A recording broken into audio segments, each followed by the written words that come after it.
Salam Rahayu, Gipestu, Sulkumadi, Swastiastu, Salam Budaya, Salam Kebajikan, Rahayu, Rahayu. Kali ini saya bahas 10 tahun. 10 tahun itu akan terjadi apa di negara Indonesia ini? Yang harus diperhatikan negara ini, Indonesia, 10 tahun itu ke depan itu hilang semua. Kenapa? Yang dikuasai oleh negara asing. Negara asing nanti itu kan berkuasa di seluruh Nusantara, karena 2030 Indonesia itu sudah tidak ada lagi, sudah bubar. Setelah bubar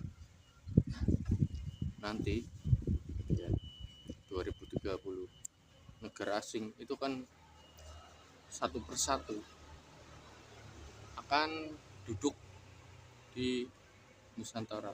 Jadi akan berkuasa di Nusantara, di 38 provinsi Nusantara.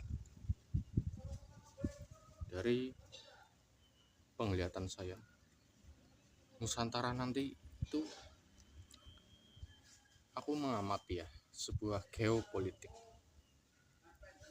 Jadi nanti negara asing ini akan berkuasa di geopolitik sampai geoekonomi, sampai ada teknologi. Jadi negara asing akan berkuasa melalui geopolitik, geoekonomi, geoteknologi, geososial. Melalui kekuasaan tersebut 10 tahun itu berarti hampir ada 2037. Jadi di penglihatan saya atau ramalanku ya, masa depan Indonesia di tahun 2030 sampai 10 tahun itu udah bubar. Mungkin kata banyak orang gak ada yang percaya dengan ucapan saya. Kita buktikan aja nanti di 10 tahun ke depan akan terjadi apa. Kalau di penglihatan saya atau di tentang geopolitik negara Nusantara ini, itu kan hancur, lebur, dan gak ada isinya. Jadi nanti teknologi itu akan makin canggih. Jadi segi militer nanti negara asing ada di pelabuhan Merak mungkin ya. Pelabuhan Merak ini mungkin jadi kapal induk Amerika Serikat di sini. Aku tahu paham letak-letaknya di mana. Papua adalah ladang uranium, bahan nuklir ya. Karena di Papua ada sebuah lahan tambang uranium. Uranium itu harganya bisa mencapai 70 triliun. Uranium itu untuk apa? Untuk bisa pembuatan peledak nuklir. Nuklir itu bahaya, Mas. Satu kota diledakkan dengan roket nuklir. Itu hampir bisa 50 miliar jiwa manusia itu mati semua. Kota itu udah hilang. Seandainya itu nuklir jatuh ke Kabupaten Cilacap, yang tersisa itu hanya satu orang. 38 provinsi ya. Itu penduduknya 55,5 ribu jiwa. 50,5 ribu jiwa. Dengan triliun. Kalau satu nuklir satu aja, nuklir satu seharga 50 triliun diluncurkan ke satu daerah namanya Maluku Utara, hancur di situ. Maluku Utara penduduknya bisa 90.000 jiwa itu hancur semua.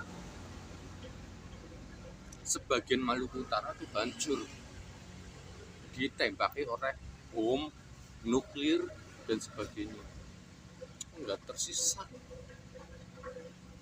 Ya, ini daerah Kabupaten Cilacap.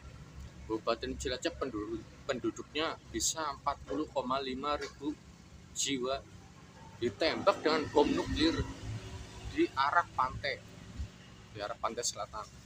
Dor, ombak tsunami menerjang, manusia hilang mati. Ya udah, jadi negara asing di tahun 10 ya, tahun 10 itu 2037, 2030, 2032 nanti ya, 10 tahun ke depan 2037 atau malah sebaliknya 2032 Indonesia udah bubar, dikuasai oleh negara asing melalui geopolitik, ekonomi, sosial, militer, teknologi. Lewatnya di situ, bukan lewat perang. Perangnya nanti kalau manusia pribumi udah mati, dihancurkan, baru akan lewat perang. Nusantara masih ada militer, TNI. Ya, nanti di situ bagiannya akan disuap, dikorup, disuap semua. Yang ikut dengan jadi sekutu Amerika siapa? Yang masih untuk bertahan dengan Nusantara siapa? Kan udah kelihatan mana yang sekutu, mana yang jiwa Nusantara. Jadi kelihatan. Jadi negara asing 10 tahun akan berkuasa di Nusantara, yaitu 38 provinsi. Yang masih bertahan siapa, yang jadi sekutu siapa, yang mati apa. Jadi ada satu hal, ucapan saya, nanti di vaksin TBC itu pembuatannya elit global kan biasa orang Amerika bisa orang Australia. Kan sekarang ekonomi di tahun 2026 itu lagi kurang bagus. Nantinya setelah 5 tahun, 10 tahun, Indonesia akan mengalami kehancuran, setebal-tebalnya kehancuran, dan sekuat-kuatnya hancur dan lebur. Tidak ada satupun manusia yang masih bertahan di negaraku Nusantara. Intinya itu aja. Aku membatik negara Indonesia ini setelah bubar itu kan menjadi negara liberal, memiliki sistem kayak kerajaan atau kapitalisme dan sebagainya.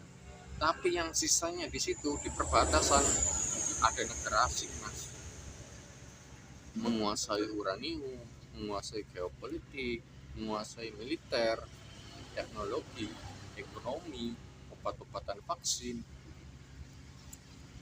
Nah, yang ada nikelnya, yang ada uranium, yang ada emas, yang ada tembaga perak, dikuasai semuanya.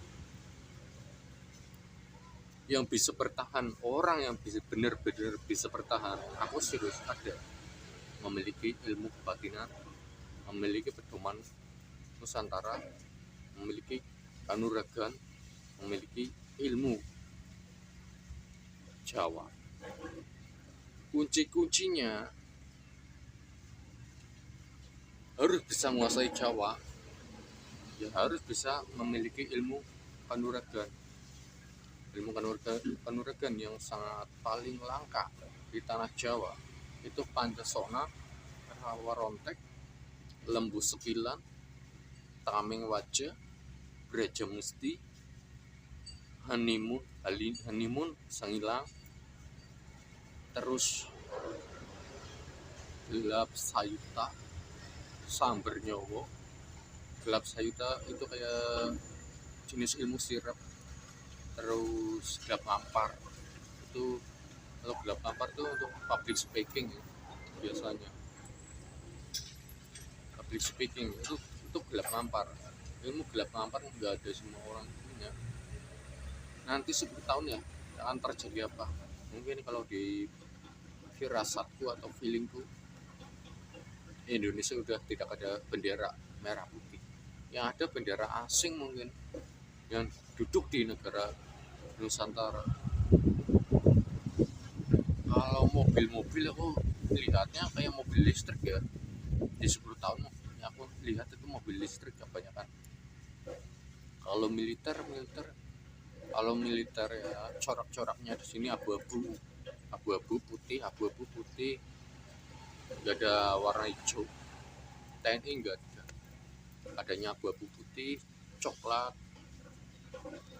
Kebanyakan rata-rata nanti bule-bule Amerika Serikat, mungkin Israel atau negara yang mana, atau Swiss atau Portugal atau Amsterdam atau VOC entah siapa, akan berkuasa di negara Nusantara nanti di 10 tahun ke depan. Mungkin bisa negara Filipina, Vietnam,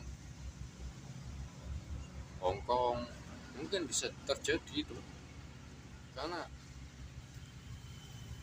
sekarang kan masih ada namanya apa, BRICS atau apa ya, yang angka 36, BRICS 36 kan ada bendera-bendera ya, kelompok organisasi ke bendera-bendera bendera luar negeri, Eropa, Amerika dan sebagainya. Terus di sini ada bendera jenis BRICS, jenis PBB ya kalau salah.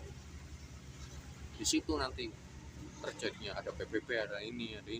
Nanti di situ ada sekutu, ada pengkhianat, ada yang ingin menghancurkan Nusantara.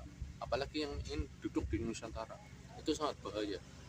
Di ramalan saya itu pasti akan terjadi 10 tahun ya, 10 tahun negara Nusantara itu kan hilang, dihancurkan melalui pribumi, teknologi, geopolitik, ekonomi, militer, vaksinasi, obat-obatan.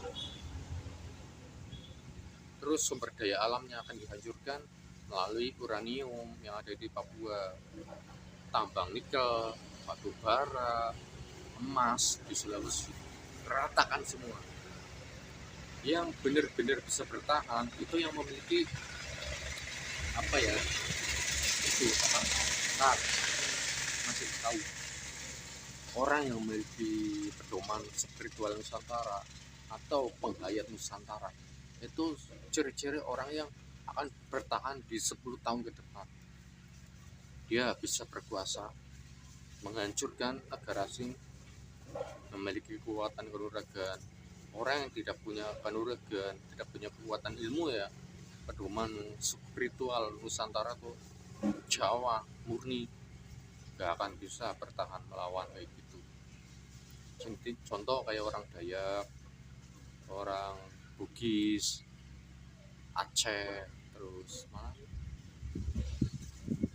orang Tidore Papua, atau orang daerah suku Goa, suku Kutai, terus Mentawai. Itu kan suku-suku paling memiliki supranatural ya. Terus Baduy, itu yang masih akan bertahan di 10 tahun ke depan. Itu suku-suku yang akan mesti bertahan.